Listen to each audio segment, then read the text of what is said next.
अस्सलामुअलैकुम। हम आपको अपने चैनल लिटरेरी सर्कल में खुशामदीद कहते हैं। अच्छा, आज के हमारा जो लेक्चर है या जो वीडियो है वो भी ट्रांसलेशन स्टडी के मुतल्लिक है। एंड इसमें हम पढ़ेंगे the हिलेरियन model of language and discourse.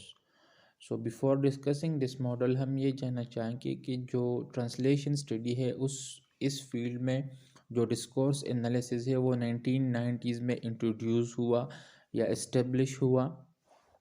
तो सबसे पहले आप डिस्कोर्स एनालिसिस किसे कहते हैं, तो इसको एक्सप्लेन करने से पहले हम ये कहीं पढ़ेंगे कि व्हाट इज़ टेक्स्ट एनालिसिस।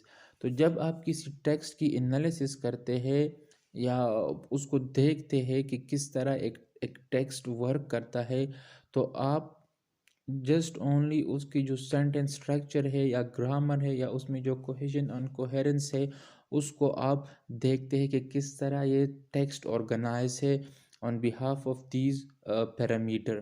तो ये हो गया टेक्स्ट एनालिसिस। बट रादर अगर आप यह डिस्कोर्स एनालिसिस की बात करें तो discourse analysis is something broader then text analysis.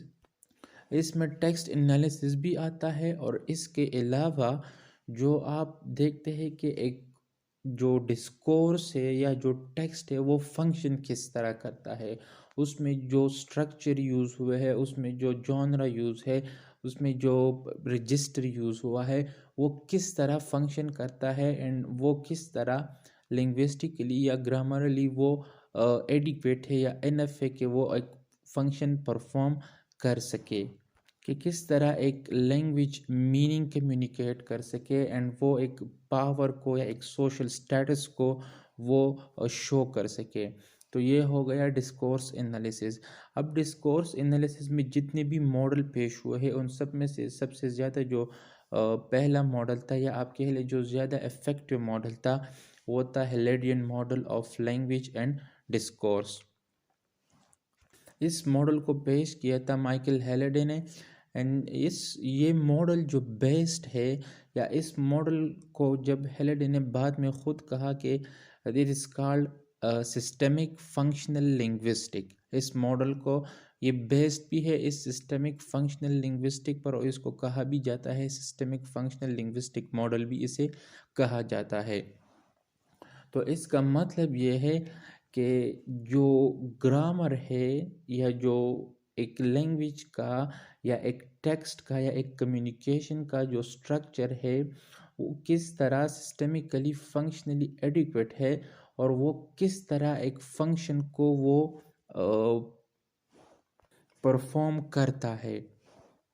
Let suppose अगर आप देख लें कि एक राइटर है जो उसकी लिंग्विस्टिक चॉइसेस है, मतलब वो जो फॉर एग्जांपल उसकी चॉइस ऑफ डिक्शन है, वो किस तरह वर्ड यूज़ कर रहा है, वो कौन सा रजिस्टर यूज़ कर रहा है, मतलब अकॉर्डिंग टू सिचुएशन वो यूज़ कर रहा है, वो फॉर्मल है इनफॉर्मल है, वो ग्रामर का ख्याल रख रहा है या वो मतलब पोएटिक लाइसेंस के होने से वो ग्रामेटिकली मिस्टेक भी कर रहा है।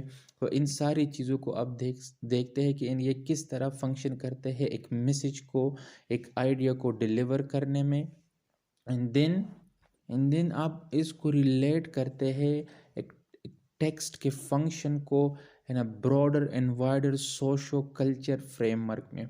अब यहाँ पर जो मॉडल है उसका जो आप बैकबोन कह ले वो है सोशियो कल्चर इन्वायरमेंट, और ये टॉप डाउन मॉडल है, मतलब ज़्यादा इम्पोर्टेंस यहाँ पर जो दी जाती है वो टॉप वाले को, क्योंकि ये अगर आप इसे देख ले तो सोशल कल्चर इन्वायरमेंट जो है वो टॉप पर आया है, मतलब यह सारा फोकस इस पर होगा। एंड देन इसके अंदर जो कैटेगरीज है डिस्कोर्स है, जॉनरा है, रजिस्टर है, डिस्कोर्स सिमेंटिक है, एनालिटिक्स ग्रामर है। तो ये सारे ये जो सोशो कल्चर इन्वायरमेंट है it act as an umbrella term to represent all the underlining term या जो फैक्टर है वो इसके लिए एक अम्ब्रेला टर्म के तौर पर काम करता है। अब जो सिस्टमिक फंक्शनल लिंग्विस्टिक है या जो मॉडल है ये लैंग्वेज को not only as a language consider करता है या इसमें जो सेंटेंस स्ट्रक्चर है या ग्रामर है या कोहेरन है या कोहेजन है या जो भी मतलब फिगरेटिव लैंग्वेज डिवाइसेस वगैरह यूज़ हुई है वो इसको जस्ट ओनली नॉट लिमिटेड करता है लैंग्वेज तक, रादर वो इसकी जो फंक्शन है एंड देन कल्चर है, under the lenses of function and culture in socio economic socio culture, इस उस लेंसेज के अंदर वो इसे ऑब्जर्व करता है कि क्या वो अपना फंक्शन परफॉर्म कर रहा है या नहीं कर रहा। अब हम आते हैं जो हेलेडियन मॉडल है उसने जो पेश किया है ऐसे फिल्म मतलब सिस्टमिक फंक्शनल लिंग्विस्टिक के लिए, तो वो अब देख लेते टॉप पर आता है सोशियो कल्चर एनवायरनमेंट, दिन आता है discourse, then genre, then register and then discourse semantics and last पर जो आता है वो लेक्सिको ग्रामर आता है। अच्छा, तो सबसे पहले सोशो कल्चर इन्वायरमेंट को आप देख ले कि मतलब आप किस सोसाइटी से बिलोंग करते हैं, आपका क्लास क्या है। फॉर एग्जांपल अगर आप एक लेटर लिख रहे हैं या आप एक नॉवल लिख रहे हैं, एंड स्पेसिफिकली क्योंकि ये मॉडल ट्रांसलेशन में हम अप्लाई कर रहे हैं, तो जब अगर आप एक सोर्स टेक्स्ट से टारगेट टेक्स्ट में ट्रांसलेशन कर रहे हैं एंड देन, तो आप देखेंगे कि आप जो सोर्स टेक्स्ट है एसटी है वो कौन से सोशो कल्चर में लिखा गया है, वो अपर क्लास के लिए लिखा गया है, लोअर क्लास के लिए लिखा गया है, उसमें कौन सा कल्चर जो है वो प्रोमिनेंट है, वो कौन से रिलीजन के आइडियाज़ को जाहिर करते हैं, वो कौन सी रीजन में। फॉर एग्जांपल रीजन से आप ले सकते हैं, सीजन्स भी ले सकते हैं कि फॉर एग्जांपल विंटर में, समर में, ऑटम में वगैरह में ये चीज़ें। उसमें जो कैरेक्टर है वो कौन से प्रोफेशन या ऑक्यूपेशन के हैं, उनके एज मतलब चाइल्ड है, चिल्ड्रन है या यंग है या ओल्ड एज पीपल है, उसका जेंडर क्या है, एंड देन वहाँ पर ये सारे एलिमेंट जो है सोशो कल्चर के जो हमने अभी बताए, ये किस तरह इन्होंने लैंग्वेज को यूज़ किया है सोर्स टेक्स्ट में, एंड देन अगर आप इसको टारगेट टेक्स्ट में ट्रांसफ़र या मतलब ट्रांसलेट करना चाहते हैं, तो क्या इसके साथ आप जस्टिफिकेशन कर सकते हैं टारगेट टेक्स्ट में या नहीं, आप इन सारी चीज़ों को टारगेट टेक्स्ट में अवेलेबल या शो कर सकते हैं या नहीं। दूसरे नंबर पर आता है डिस्कोर्स।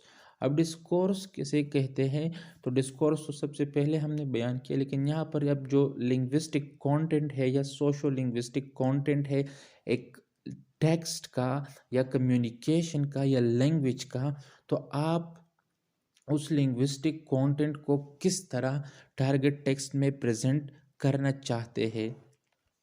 ये जो डिस्कोर्स होता है ये रिटन भी हो सकता है, ओरल भी हो सकता है। कम्युनिकेशन मतलब कम्युनिकेशन रिटन एंड ओरल बहुत हो सकती है। फॉर एग्जांपल अगर एक टीचर है और वो अपने स्टूडेंट से लेक्चर शेयर कर रहा है, तो ये एक डिस्कोर्स है, एंड ये डिस्कोर्स क्या होगा, ये ओरल या स्पोकन होगा।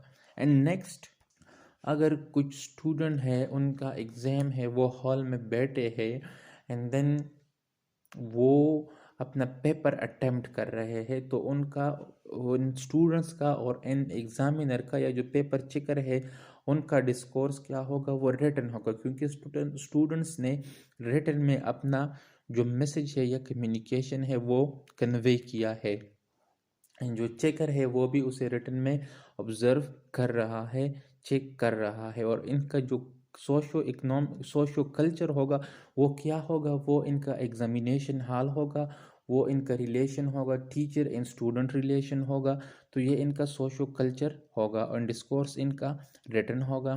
देन जॉनरा आता है, तो जॉनरा में मतलब आप कह सकते हैं कि ये रिटन है या ओरल है, वही चीज़ फिक्शन है, नॉन फिक्शन है, प्रोज है, स्पीच है, पोइट्री है, पॉलिटिकल स्पीच है, या किस तरह की एक राइटिंग है। एंड देन रजिस्टर आता है।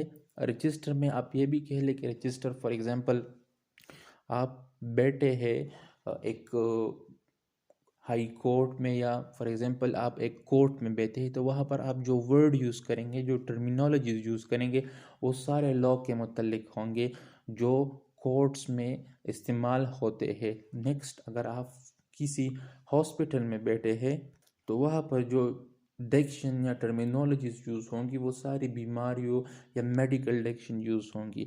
अब रजिस्टर में बाकी तीन चीज़ें आती है, एक होता है फील्ड, दूसरा होता है टेनर एंड तीसरा होता है मूड। फील्ड, अगर आप इसको सिंपली समझे तो field what is being written about, मतलब या रिटन मीन या what is being written or said about.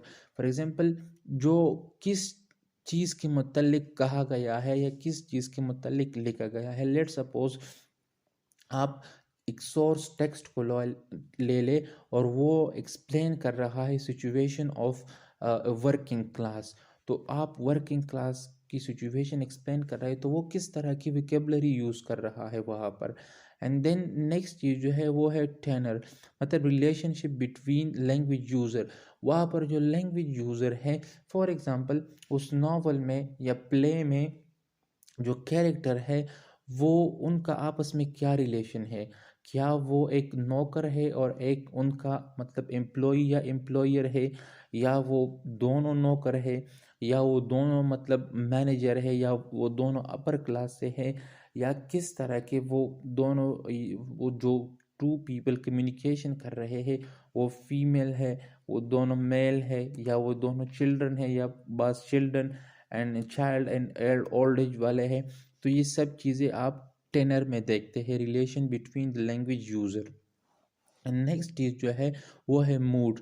Mood simply मतलब ये रिटन है या स्पोकन है, कम्युनिकेशन किस तरह हो रही है। रिटन मतलब थ्रू ख़त के ज़रिए हो रही है, थ्रू एग्ज़ाम के ज़रिए हो रही है, किस तरह थ्रू इंस्ट्रक्शन के ज़रिए, थ्रू नोटिस बोर्ड के ज़रिए ये डिस्कोर्स हो रहा है, या सिंपली ये स्पोकन इंस्ट्रक्शन दी जा रही है। एंड नेक्स्ट जो इस मॉडल में चीज़ है वो है डिस्कोर्स सिमेंटिक्स। अब डिस्कोर्स सिमेंटिक्स का मतलब ये है, इजीली आप इसे अंडरस्टैंड करें कि meaning of a text at certain situation, कि बाज़ दफ़ा एक टेक्स्ट की मीनिंग मुख्तलिफ होती है सिचुएशन की बुनियाद पर। लेट सपोज आप किसी से कह ले कि उठो, मतलब गुस्से से कह ले कि उठ जाओ, तो वो इसको अपनी बेइज्जती कंसिडर करेगा और सिचुएशन अगर नॉर्मल है। लेकिन अगर कोई ख़तरा है, कोई मतलब फॉर एग्ज़ाम्पल आप कह ले कि एक इंसेक्ट आ रहा है, सांप आ रहा है, और आप किसी से कह ले कि उठ जाओ गुस्से से, तो वो उठेगा तो फिर वो आप बाद में आपको थैंक्स भी कहेगा। तो इस तरह वर्ड्स की मीनिंग या डिस्कोर्स जो है एक मतलब किस तरह ये आइडियल कर रहा है सिचुएशन को, ये एक्सप्लेन कर रहा है। एंड लास्ट पर जो आता है वो लेक्सिको ग्रामर आता है।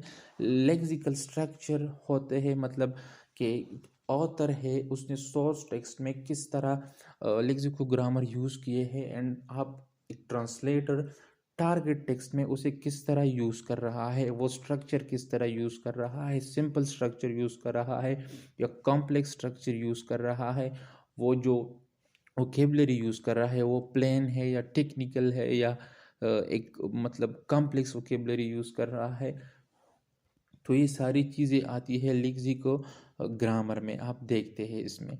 लेट सपोज यहाँ पर एक एग्जांपल है एक सोर्स टेक्स्ट का एंड टारगेट टेक्स्ट का, कि किस तरह फॉर एग्जांपल लेक्सिको ग्रामर या डिस्कोर्स मीनिंग किस तरह अफेक्ट करता है चॉइसेस को, मतलब आथर की या ट्रांसलेटर की जो चॉइसेस है लेक्सिकल वो किस तरह इफेक्ट करती है। तो सोर्स टेक्स्ट के आप सेंटेंस को देख लें। The grand mother return to Cuba outraged at how much they had changed him। यहाँ पर मतलब आप कॉन्टेक्स्ट यह है कि एक ग्रैंड मदर है, उसका ग्रैंड चाइल्ड है, जब वो फॉर एग्जांपल क्यूबा वापस आई तो वो मतलब गुस्सा हो गई कि अपने पेरेंट्स ने, उस चाइल्ड के जो पेरेंट है उसके बेटे हैं, उन्होंने इसको किस तरह चेंज किया है। मतलब यहाँ पर आप लिखा है दे, मतलब फोकस है कि किस तरह उसके पेरेंट ने उस चाइल्ड को चेंज किया है। एंड नेक्स्ट टारगेट टेक्स्ट में आप देख ले, the grand mother return to Cuba outraged at how much he had change, मतलब कितना वो चेंज हुआ है। मतलब चेंज हुआ यहाँ पर किसने चेंज किया ये हमें नहीं पता। इन्वायरमेंट ने चेंज किया है, फ्रेंड ने चेंज किया है, उसके पेरेंट ने चेंज किया है, उसके जो स्कूल फ्रेंड है उसने चेंज किया है। तो यहाँ पर मतलब ये पेशियो में चला गया, एक्टिव से ये पेशियो में चला गया। तो ये होता है लेक्सिको ग्रामर, उसकी जो चॉइसेस है ये सारे डिफाइन करते हैं कि अगर आप ट्रांसलेशन कर रहे हैं from source to target language तो किस तरह आप इन चीज़ों का ख्याल रखेंगे। आई होप आप लोगों को लेक्चर पसंद आया होगा। So kindly like and subscribe our channel. Thank you so much. Allah हाफिज़।